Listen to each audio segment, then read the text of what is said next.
I'm Ashley Haydu, and my educational thinker presentation is going to be on Maria Montessori. Maria Montessori was born in 1870. She grew up in Rome, and she entered an all-boys school at age 13 for engineering, but later she decided to become a doctor. And in 1896, she ended up graduating and becoming the first female doctor in Italy. So she was making waves back then when she was young. And then in 1900, she became a co-director for a training center for special education teachers. Once she became a doctor in psychiatry, she decided that she was interested in education and how children thought and like the scientific method, all of that good stuff.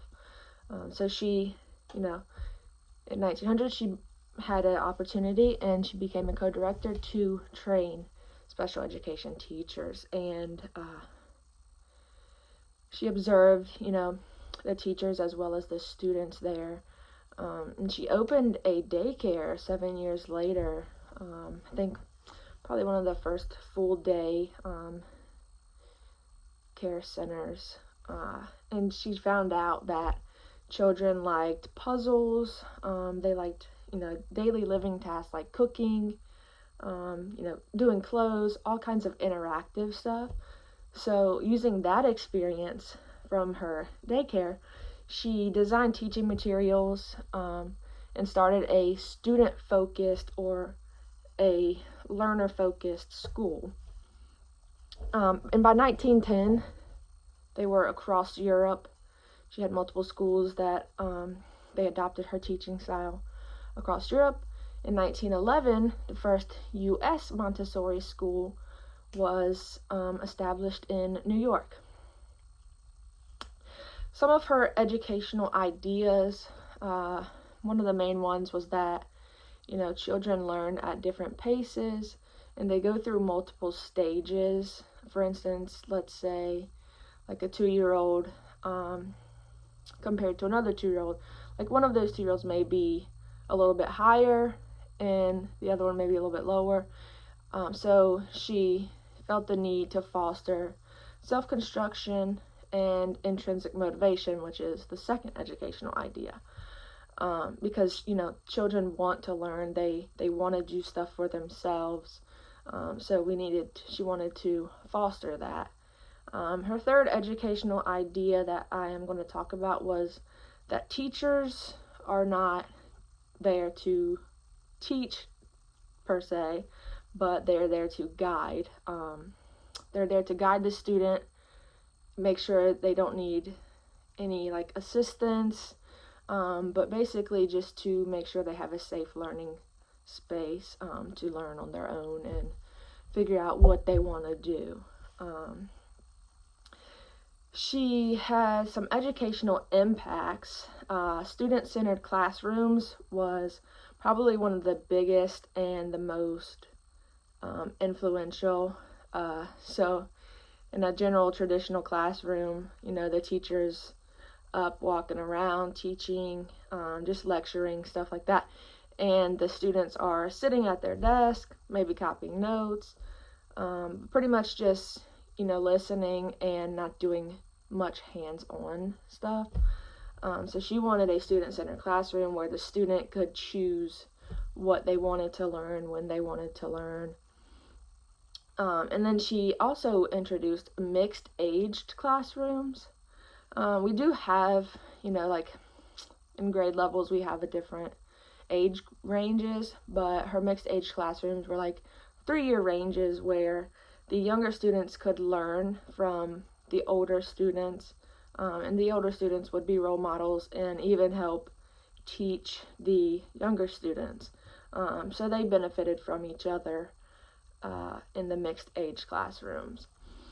Special ed specialized educational materials. So she created, or didn't create, but she started using specialized educational materials like hands-on stuff, things such as fasteners, utensils, like zippers, all kinds of stuff so the student could be interactive, and hands-on. And then her educational impact along with that was she wanted to focus on the concrete, so like the hands-on stuff where you can feel and see and manipulate.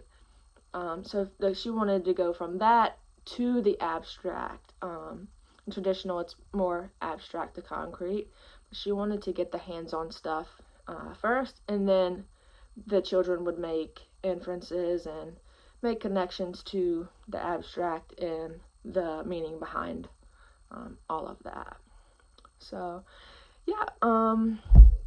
And my sources, I got sources from the Montessori education and its relevance to educational reform from the Educational Resource Information Center. Montessori Education, a review of the evidence base, and that's the MPJ Science of Learning Journal. And then also from the American Montessori Society, that was a website, and that's where I got, most of the background information. Thanks. There are some critiques and I would say like maybe downsides of the Montessori method, and people have said, the lack of preparation for standardized testing was a downfall of it, as well as the high cost, and the lack of, structured curriculum. Personally, I think it's pretty interesting, and I kind of wish I went to a Montessori school. I'm not sure. But yeah, it's interesting, and I would like to see how, the students from the Montessori schools function compared to a like public school student after they graduate and go into the real world. But yeah,